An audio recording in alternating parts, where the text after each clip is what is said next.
What up, y'all? About to give some tips to my new drivers out there.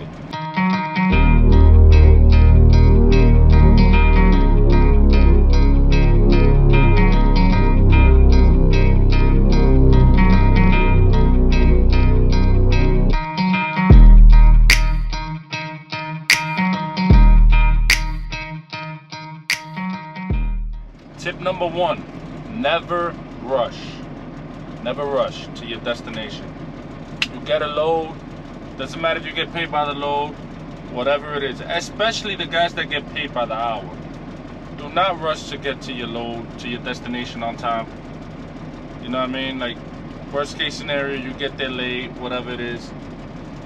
Getting there late is always better than getting to an accident, getting stopped by the police. So never rush to do a load and get a load done. That's one. You could kill somebody, or you get into an accident. You kill somebody, you're going to jail. You get into an accident, now your record is messed up, and it's going to be difficult for you to get a job. And if you want to buy your own truck, insurance is going to be expensive. So do not rush. The point is to get the load there safe, in good hands, you know what I mean? Get the load there safe, just get it there. If you're running late, hey, so be it. That's better than any other consequences. Number two, when you are reversing into a dock or anywhere, and you're reversing, like let's say you're local, you're in New York City, and you're blocking traffic, and you're reversing and you're having a hard time. Do not get nervous because there's cars, honking the horn at you, or people telling you to hurry up. Forget about them. Do your job and do it right. Because you hit something, it's gonna be worse.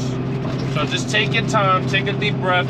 If you gotta go back around the block, circle the block and then come back and then do it again, then you do it again. You know what I mean?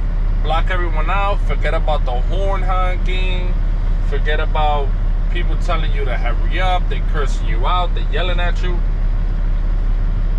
Do not pay them no mind.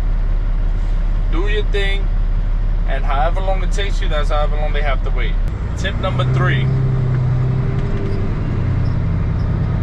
never trust the person who is guiding you and helping you reverse.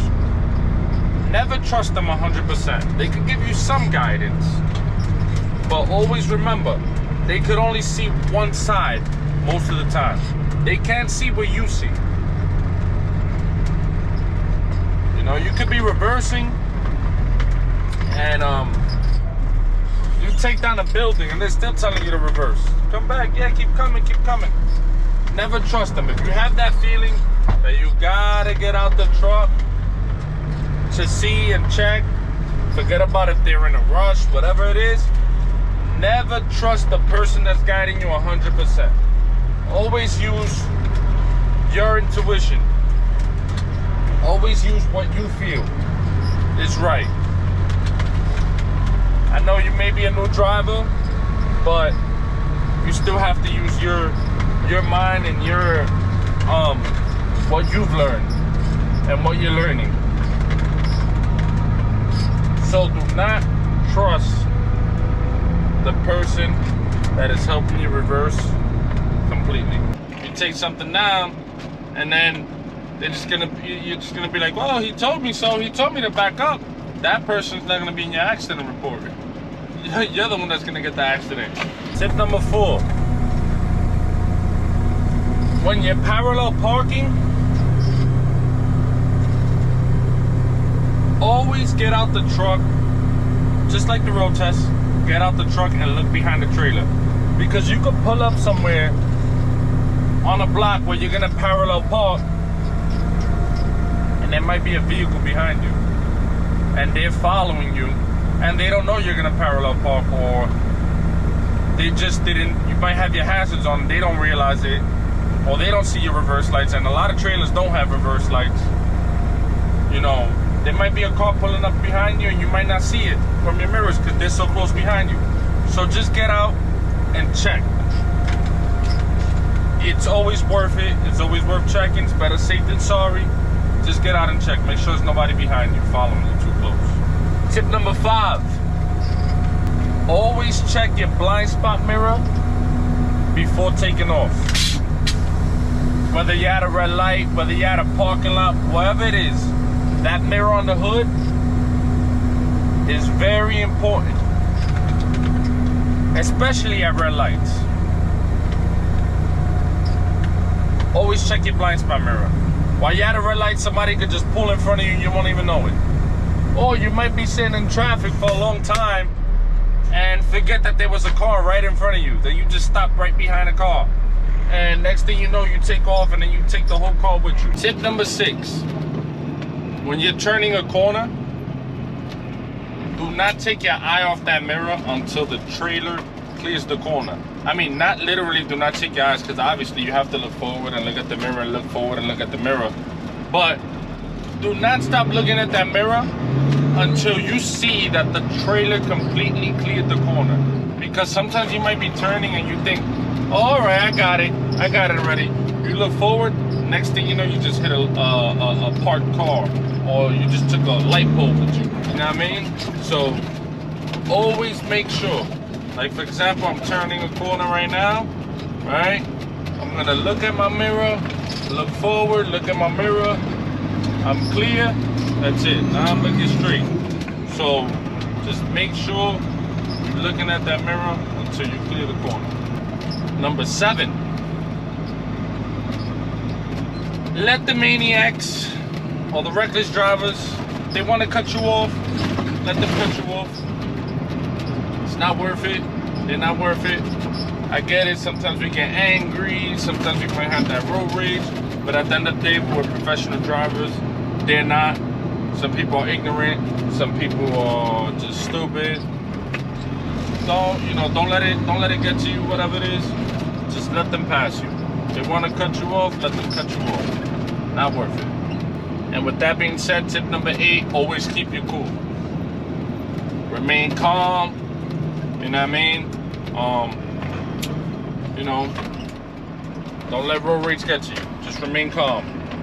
And in different situations, there might be difficult situations when you're turning, with this, with that. Remain calm. Do not feel attacked. Do not feel, do not get anxiety. Tip number 9: when you're loaded, always use your Jake brake. When you're in a highway, wherever it is, you're loaded, use your Jake brakes. It keeps the stress off of the brakes, for one. Do safe brakes, right? Number 2, it helps out a lot. When you gotta slow down, it's gonna help you slow down without having to use so much of the brake. You know what I mean? Always use your Jake brake. Very important that you use your Jake brake all the time. And when you're on the highway, right? And you always maintain a safe distance, but when you see cars ahead of you, once you see those brake lights, either turn your Jake brake on or start slowing down. But your Jake brake is gonna help you slow down immediately. So always use that Jake brake. Take advantage of that Jake brake at all times. When you're loaded. You can use it while you're empty as well, but when you're loaded, use that Jake brake. And tip number 10. I know a lot of people don't like to do this. Or a lot of people are lazy, they don't want to do it. Whatever it is. Inspect your truck the morning, when you park, when you're picking up a load and you're waiting around. Inspect your truck. Doesn't hurt. One little thing on your truck could cause a big problem. So always inspect your truck. Or one little thing could put you out of service by DOT. DOT pulls you over, they find that one small air leak, they can put you out of service. So always inspect your truck. Inspect your truck. I can't stress that enough. Just do a walk around. Just check it. Just look at it. check your lug nuts, check your hub seals. The hub seals, that one's dangerous. The truck could catch on fire. With the hub seals, you know, if it's dry, the wheel could come off and kill somebody. Or because you didn't do a simple inspection. And when you do the inspection, you see something, report it to mechanic right away. At your job, whatever it is. You know what I mean? So always inspect the truck. Always inspect your truck. No matter what. Pop the hood, check the oil. You know what I mean? Make sure you're not running the engine dry. Because if you are running that engine dry, whoever you're driving for, whatever company you're driving for, they're gonna blame you. You feel me? And these are my hats right here. Heavy haulers. Got a few colors. So if you want to buy a hat, either comment or follow Heavy Haulers _ on IG to order. And all truckers are welcome to buy the hat. You don't have to be pulling a dump trailer or lowboy, you know. You know what I mean? Any trucker could buy it. You could be an over-the-road guy, you could be a freight guy, doesn't matter. You could buy your hat. Whatever it is, any truck is a heavy hauler. Anybody who drives a truck is a heavy hauler.